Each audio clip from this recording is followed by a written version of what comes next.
बिस्मिल्लाहिर्रहमानिर्रहीम। तो आज की इस वीडियो में मैं आपको बताऊंगा कि आप खुद से किस तरह एक सॉफ्टवेयर बना सकते हैं, ट्रेन रिजर्वेशन सिस्टम का सॉफ्टवेयर बना सकते हैं। इसके लिए मैं आपको इस सॉफ्टवेयर का कंप्लीट सोर्स कोड भी प्रोवाइड करूंगा और स्टेप बाय स्टेप एक एक चीज़ भी समझाऊंगा कि कैसे हम इस कोड को रन करेंगे और किस तरह कौन सी कमांड से क्या होगा, और सारा का सारा कोड भी समझाऊंगा।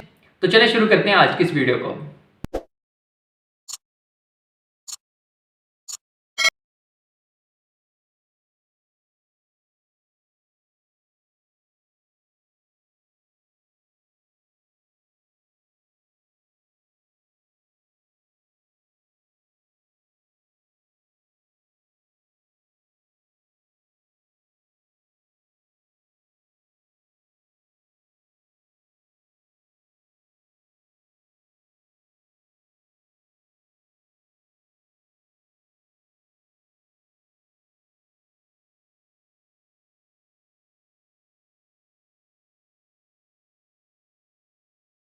यहाँ पर आप देख सकते हैं कि मैं इस वक्त अपने फ़ोल्डर में हूँ और इस फ़ोल्डर में मेरी 3 फाइल्स हैं।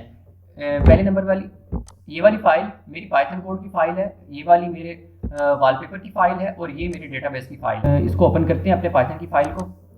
ये हमने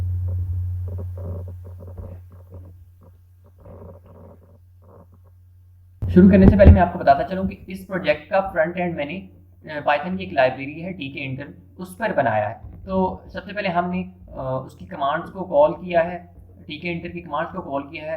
उसकी सारी हमने जो जो चीज़ें हमें रिक्वायर थी वो हमने कॉल की हैं। उसके बाद हम इस पार्ट ऑफ कोड से हम root equal to TK brackets यहाँ से लेकर C equal to con dot cursor तक हमने ये अपनी विंडो का कोड लिखा है। अब नीचे चलते हैं।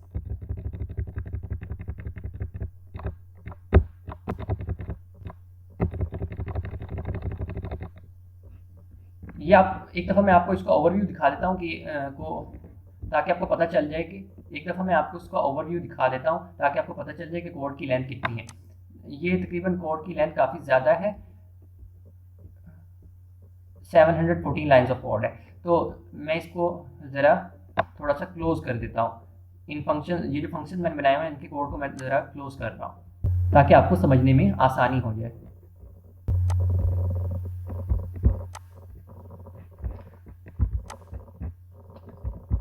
अब आप देख सकते हैं कि मैंने अपने सारे फंक्शंस के कोड को क्लोज कर दिए। अब मैं आपको स्टेप बाय स्टेप समझाता हूँ कि किस फंक्शन से क्या काम हो रहा है। तो इस वक्त आप देख सकते हैं सबसे पहला फंक्शन सेलेक्ट का है। सेलेक्ट के फंक्शन से क्या होगा कि आपके जो मेन स्क्रीन पर मुख्तलिफ ऑप्शन आएंगे कि आपने टिकट बुक करनी है, उसको डिलीट करना है या उसको अपडेट करना है। तो जब आप उन ऑप्शंस पर क्लिक करेंगे तो आपको वो किस फाइल पर लेके जाएगा, ये सारा काम इस कोड के ज़रिए हो रहा है। उसके बाद अगर आप बुकिंग पे क्लिक करते हैं तो बुकिंग के बाद क्या क्या ऑप्शंस आपके पास अपीयर होंगे, आपकी स्क्रीन पर नज़र आएंगे, वो सारे के सारे आप इस कोड के ज़रिए कंट्रोल कर सकते हैं। इसके बाद डन का एक फंक्शन है। डन के फंक्शन से जब भी कोई एक्शन परफॉर्म कर लेंगे, फॉर एग्जांपल अगर वो आपका बुकिंग का है या डिलीटिंग का है या अपडेटिंग का है, तो वो चीज़ हमारे डेटाबेस में किस तरह जाके सेव होगी, ये फंक्शन उस कोड को डिस्क्राइब करता है। इसके बाद अपडेट का फंक्शन है। जब हम अपना टिकट अपडेट करने लगेंगे तो किस तरह से कौन सी आईडी नंबर वाला टिकट किस तरह अपडेट हो और अपडेट हो किस अपने डेटाबेस में सेव हो, वो सारा का सारा कोड और उसका फंक्शनिंग इस कोड के ज़रिए हो रही है। उसके बाद सिलेक्शन का है। फिर इसी तरह आप सारे कोड सारे फंक्शन देख सकते हैं। इसी तरह सिलेक्शन का फंक्शन है, सेव का फंक्शन है, डिलीट का फंक्शन है, स्टेटस का फंक्शन है। इन सब के सब फंक्शन से कोई ना कोई टास्क परफॉर्म हो रहा है और इन फंक्शन के अंदर उन सब का कोड मौजूद है। उसके बाद नीचे आप देख सकते हैं कि ये कोड लिखा हुआ है। इन कोड से आपके बटन बन रहे हैं। आपका ये वाला कोड से आपका टिकट बुकिंग का बटन बना हुआ है, इस कोड से अपडेट बुकिंग का, इस कोड से डिलीट बुकिंग का, इस कोड से आपका चेक बुकिंग स्टेटस का फंक्शन बना हुआ है, इस कोड से आपका बुक ए टिकट का फंक्शन बना हुआ है, इस कोड से आपका अपडेट बुकिंग का बना हुआ है, इससे आपका डिलीट बुकिंग का और इससे आपका चेक बुकिंग स्टेटस का। अब आपको मैं अपने फंक्शंस का कोड खोल के दिखाता हूँ तो आपको समझ आ जाएगी। सबसे पहले मैं अपना सिलेक्ट का फंक्शन खोलता हूँ। सिलेक्ट के फंक्शन में वो वाला कोड आता है सबसे पहले जो विंडो हमने ओपन करनी है। उसके बाद इसी तरह जो जो टास्क हमने परफॉर्म करना है वो सारा कोड इसमें स्टेप बाय स्टेप लिखा हुआ है। उसके बाद उसी सेलेक्ट के अंदर ही प्राइस का कोड हमने लिखा हुआ है कि हमने जो भी ट्रेन हम सेलेक्ट करेंगे, जो भी रूट पे, जिस भी रूट पे सेलेक्ट करेंगे और जिस टाइम पे सेलेक्ट करेंगे, जिस डेट पे, उसका किराया क्या होगा, उसकी प्राइस, उसका फेयर क्या होगा। तो आपने किस सिटी से किस सिटी तक जाना है, वो सारा किराया कैलकुलेट करके ये वाला कोड आपको बता देगा। जब हम नीचे आते हैं तो हम देखते हैं कि ये वाला पार्ट ऑफ कोड जो है, ये हमने अपनी डेट सिलेक्शन का कोड बनाया है। यहाँ पे हमारा इस फंक्शन का कोड ऐड हो जाता है। इसके बाद हम बुकिंग फंक्शन के कोड को देखते हैं। बुकिंग फंक्शन में भी सेम उसी तरह हमने पहले विंडो का कोड लिखा, विंडो बनाने के बाद हम मुख्तलिफ बटन्स का कोड लिखा। इसके बाद हमने मुख्तलिफ लेबल्स का कोड लिखा और अपनी एंट्री बॉक्स का कोड लिखा कि उसमें हम अपनी क्या क्या इन्फॉर्मेशन देंगे और किस तरह से उसमें इनपुट लेंगे।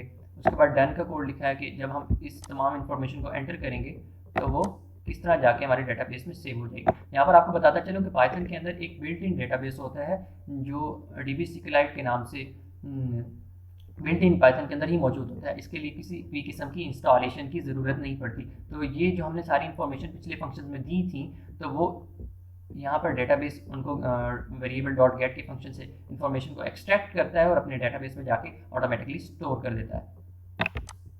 नीचे शो का हमने फंक्शन बनाया है।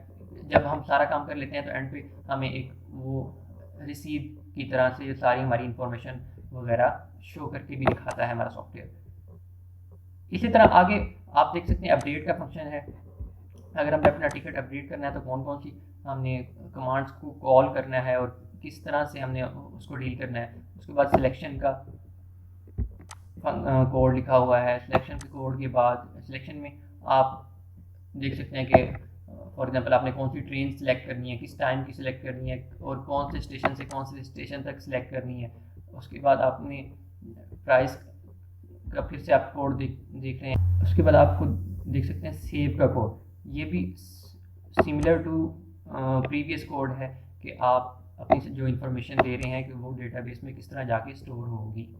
इसके बाद डिलीट का फंक्शन है। डिलीट के फंक्शन में इस तरह होगा कि फॉर एग्जांपल किसी ने अपना टिकट बुक किया है तो वो किस तरह से वो अगर चाहता है कि मैं अपना टिकट डिलीट कर दूं तो वो किस तरह अपना टिकट डिलीट करेगा। जब वो डिलीट करेगा तो उसकी सारी की सारी जो डेटाबेस में इंफॉर्मेशन स्टोर हुई है वो वहाँ से ख़त्म हो जाएगी। उसके बाद लास्ट फंक्शन है स्टेटस का। अगर कोई बंदा अपना टिकट स्टेटस देखना चाहता है तो वो अपना ID नंबर उसको जो इशू हो जाएगा सॉफ्टवेयर की तरफ से वो एंटर करके अपना स्टेटस भी देख सकते हैं। अब हम इस कोड को रन करके देखते हैं।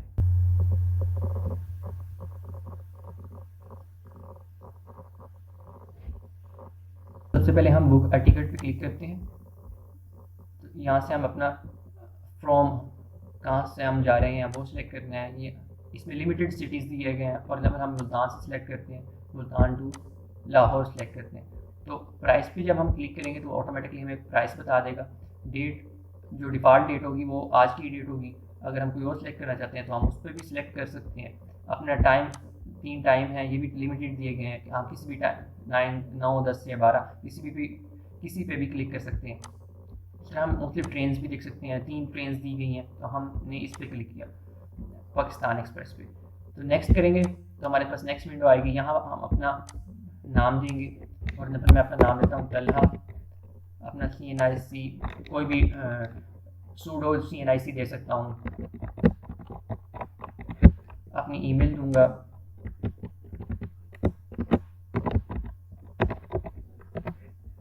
अपना सेल नंबर दूंगा।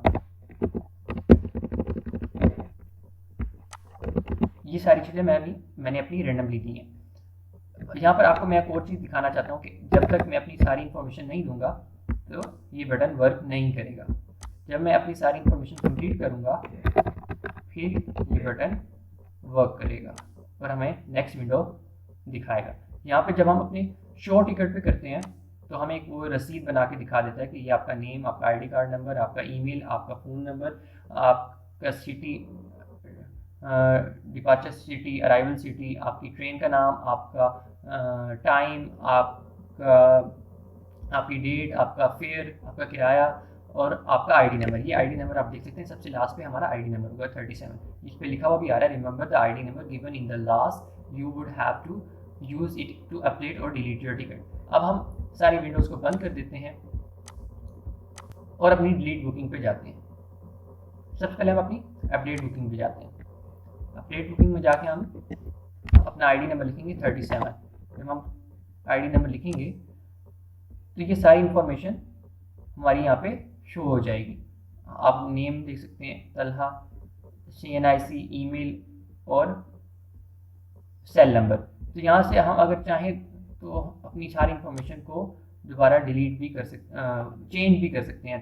मुल्तान के बजाय लाहौर रख, मुल्तान के बजाय हम अपना लाहौर रख लें, प्राइस कोई और चेंज कर लें, कराची रख लें, प्राइस ही आ जाएगी। तो डेट वगैरह भी इसको चेंज कर सकते हैं, हम अपनी ट्रेन भी चेंज कर सकते हैं, अपना टाइम भी चेंज कर सकते हैं और उधर से ये इन्फॉर्मेशन भी चेंज कर सकते हैं। और उसके बाद ऐसा करने के बाद हम अपना सेव चेंज पे क्लिक करेंगे तो वो सब चीज़ें सेव हो जाएंगी। ये देखिए यहाँ पे मैसेज भी शो कर रहा है, your changes have been saved. तो हम इस सारी विंडोज़ को क्लोज करते हैं। अब हम आते हैं डिलीट बुकिंग पर। डिलीट बुकिंग पर आने के बाद हम जब अपना आईडी नंबर लिखेंगे 37, डिलीट पे क्लिक करेंगे तो वो हमें मैसेज शो करेगा your ticket has been deleted. अब हम जाके बुकिंग स्टेटस देखते हैं। जो टिकट हमने डिलीट कर दिया है वो अब मौजूद नहीं होगा। यहाँ पे हम अपनी आईडी लिखते हैं 37 और सर्च करते हैं तो वो हमें मैसेज शो कर रहा है आईडी इज़ इनवैलिड।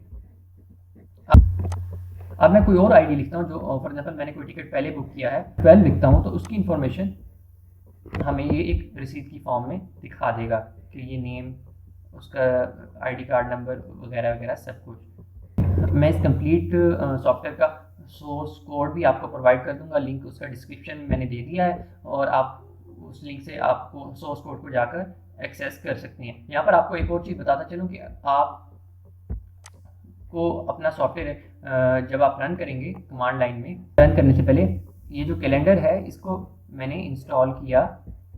इस कैलेंडर को यूज़ करने के लिए मैंने एक कमांड को रन किया अपने टर्मिनल में। वो कमांड मैं आपको दिखाता हूँ अपने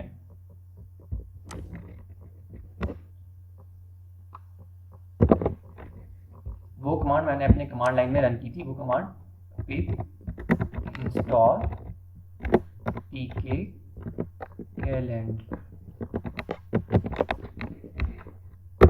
ये चूँकि मैंने पहले से इंस्टॉल की हुई है तो ये शो कर रहा है कि रिक्वायरमेंट ऑलरेडी सेटिस्फाइड। तो आप शुरू करने से पहले आप ये वाली कमांड देकर आप इस चीज़ को इंस्टॉल कर दें, अदरवाइज वो आपको एरर देगा। ठीक है, हम दोबारा अपने सॉफ्टवेयर पे आते हैं। तो बिल्कुल ही ईजी सा इसका प्रोसेस है, आपको किसी भी किस्म की इंस्टॉलेशन की ज़रूरत नहीं है। मज़ीद आपको बस एक ही कमांड इंस्टॉल करनी है और आप अपना सॉफ्टवेयर एक्सट्रैक्ट कर सकते हैं। आप अपने सॉफ्टवेयर को अपने रेज्यूमे में, अपने CV में भी शामिल कर सकते हैं और किसी को दिखा सकते हैं कि अगर आप किसी भी इंटर्नशिप या उसके इंटरव्यू के लिए जाते हैं तो आप उसको इंटरव्यूअर को भी दिखा सकते हैं कि मैंने ये सॉफ्टवेयर बनाया हुआ है। तो उम्मीद करता हूँ आपको ये वीडियो अच्छी लगी होगी। अगर मज़ीद इस तरह की आप वीडियोस चाहते हैं तो कमेंट में आप अपना सजेशन दें। आज के लिए इतना ही। अल्लाह हाफिज़।